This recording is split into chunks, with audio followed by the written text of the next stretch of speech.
ત્યારે કુંતાજીએ સરસ મજાનું માંગ્યું છે,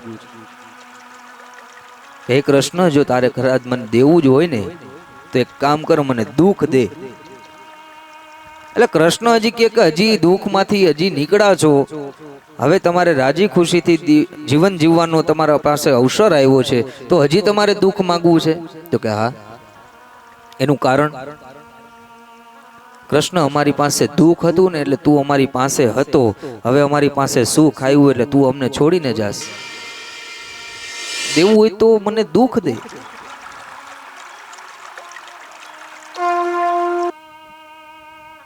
માટે તું અમને દુઃખ દે.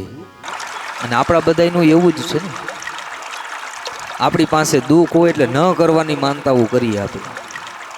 હું હાલીને આવીશ ને, હું આમ કરીશ ને, હું તેમ કરીશ ને, હું ફલાણું કરીશ.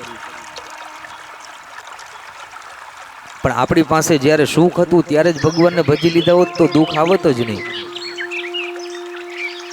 દુઃખ મેં સુમિરન સબ કરે, સુખ મેં સુમિરન કોઈ, સુખ મેં સુમિરન જો કરે તો દુઃખ કહાં સે હોય.